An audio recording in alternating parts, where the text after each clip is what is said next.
One winter night, Chicago's streets were covered in ice. Adam was driving home from a late shift when his phone rang. That call changed his life forever. A drunk driver had lost control on the highway and slammed into Emily's car. By the time Adam reached the hospital, both Emily and Noah were gone. The driver survived without a scratch. Years earlier, Adam's life had been completely different. He lived in Chicago, Illinois, with his wife Emily Carter and their 7-year-old son Noah. Emily was an elementary school teacher, kind and calm. Noah loved baseball and dreamed of playing in a real stadium one day. Their apartment was small, but full of laughter, noise, and warmth, everything Adam believed he needed. One winter night, Chicago's streets were covered in ice. Adam was driving home from a late shift when his phone rang. That call changed his life forever. A drunk driver had lost control on the highway and slammed into Emily's car. By the time Adam reached the hospital,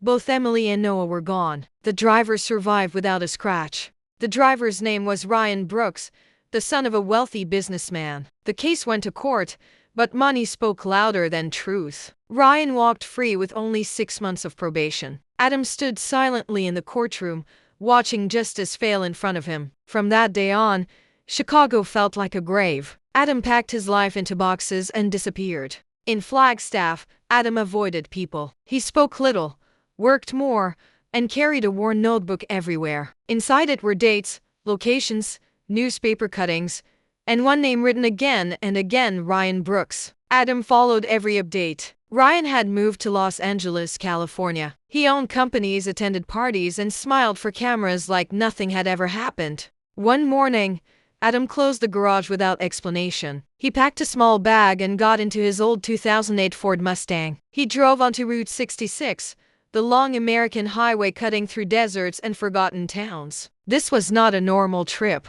It was a journey driven by memory, pain, and a decision Adam had carried for years. After days on the road, Adam reached Los Angeles. The city never slept: neon lights, loud music, fast lives. Adam stayed in a cheap motel and watched Ryan from a distance. Every Friday night, Ryan visited the same place, Silver Coast Club in Santa Monica. Expensive cars, loud laughter, careless happiness. That Friday night, Adam stood across the street as Ryan walked out of the club, laughing with friends. Adam's hands shook. In his mind, he heard Noah's voice and saw Emily's smile. He stepped forward, then stopped. Instead of violence, Adam placed an envelope on Ryan's car. Inside were court documents and a single line: Adam left Los Angeles before sunrise. The ocean air still clung to his clothes, but his chest felt lighter than it had in years. He drove north without a plan, letting the highway decide his direction. For the first time since Chicago, his thoughts were not screaming. Silence followed him, calm and unfamiliar, like a wound finally beginning to close. Days later, news spread quietly through business blogs. Ryan Brooks had canceled public appearances and shut down two companies. Friends noticed his confidence fading. At night, he couldn't sleep. The envelope, the documents, and the words echoed endlessly in his mind. No court had punished him, but memory had, and memory was ruthless. Adam reached a small coastal town in Oregon called Newport. Gray skies, slow mornings, and the sound of waves fit his broken rhythm. He rented a modest space near the harbor and began fixing engines again. Locals didn't ask questions. They only saw a quiet man who worked honestly and paid on time. At night, Adam sometimes dreamed of Emily and Noah, but the dreams had changed. They no longer screamed or faded away. They smiled. Noah showed him a baseball bat.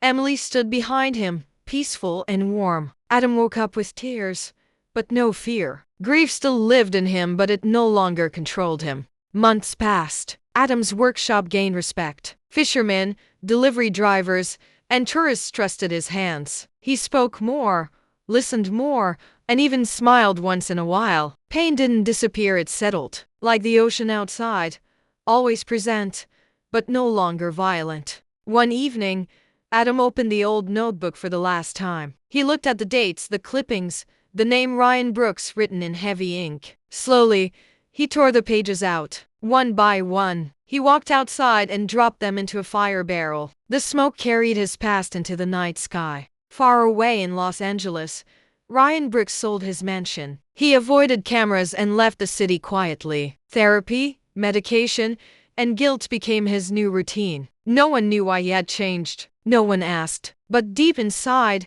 he understood something simple: some mistakes never stay buried. Adam began hiking coastal trails on weekends. Nature didn't judge him. Trees didn't ask questions. The wind didn't demand answers. In that silence, Adam learned something important. Revenge had tempted him, but restraint had saved him. He had not destroyed another life, he had reclaimed his own. One afternoon, a young boy came into Adam's shop with his father. The boy talked nonstop about baseball. Adam listened, smiling softly. When the car was fixed, Adam gave the boy an old glove he kept on a shelf. The boy's eyes lit up. Adam felt something warm move through his chest. Life didn't restart. It continued, slower, quieter, more honest. Adam stopped counting years since the accident. Time stopped being an enemy. The past stayed where it belonged, no longer chasing him down empty highways. Sometimes at night, Adam drove his Mustang along the coast, headlights cutting through fog, engine humming steady. He no longer imagined different endings. He accepted the one he lived. Survival was not weakness, it was strength. In America, justice is often loud, dramatic, and flawed. But some justice arrives silently, not through courts or prisons, but through memory, consequence, and time. Adam learned this without ever saying it out loud. In America, justice is often loud, public, and imperfect. Courtrooms promise fairness, yet money and power bend outcomes quietly. Adam learned this lesson the hard way. The law had spoken once, and it had failed him. But over time, he understood something deeper. Justice does not always arrive wearing a badge or holding a gavel. Sometimes it comes slowly, silently, through consequences that follow people long after headlines fade. Flagstaff now felt like a distant chapter, and Chicago like a scar that no longer bled. Oregon became the place where Adam finally felt present. He stopped running from memories and stopped chasing answers. Instead, he chose where to stand. For the first time in years, Adam wasn't surviving day by day, he was living with intention, allowing the past to exist without controlling his future. One quiet morning, Adam walked along the shoreline and placed fresh flowers near the ocean. He spoke no names and offered no apologies. The waves carried his silence away. This moment wasn't about closure, it was about acceptance. Love had existed, loss had shaped him, and life, despite everything, had continued. Adam stood there longer than planned, breathing steadily, feeling grounded.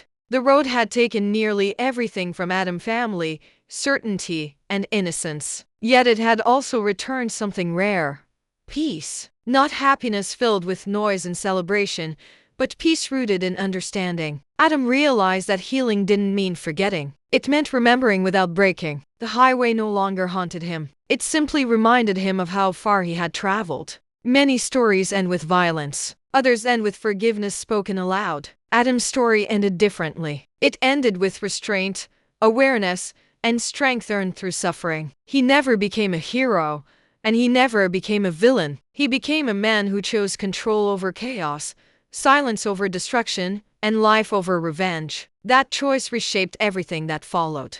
On Highway 66, Adam once made a final turn that changed his fate. He did not turn toward anger or bloodshed. He turned toward living. That single decision followed him into every quiet morning, every honest conversation, and every peaceful night. The road remained behind him, but its lesson stayed ahead. Sometimes the bravest revenge is simply choosing to move forward.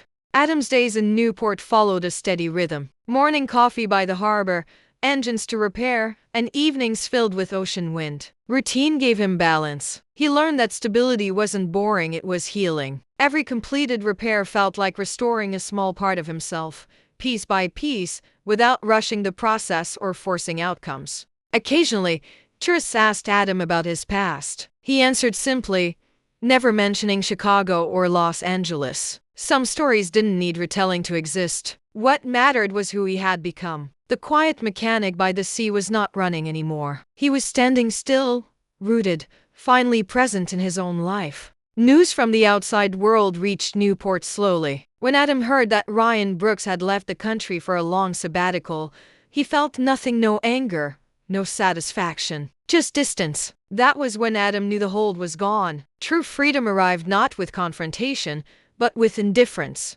On weekends, Adam volunteered at a local community garage, teaching teenagers basic engine repair. Their curiosity reminded him of Noah. The thought no longer crushed him. Instead, it honored the memory. Adam realized that giving knowledge forward was a way of keeping love alive, without being trapped in grief. The Mustang aged quietly alongside Adam. Its paint had faded, and its engine no longer roared, yet it remained reliable. Late at night, Adam drove along empty coastal roads, headlights slicing through thick fog. These drives were no longer escapes. They were moments of reflection. Memories passed through his mind calmly, without rage or urgency, as if they finally knew they no longer had power over him. Winter settled over Newport with heavy rain and restless waves. Inside the workshop, warmth grew through shared meals and simple conversations. Adam felt something he had not felt in years: belonging. It wasn't loud or dramatic. It was steady and real. Life had never apologized for what it took from him,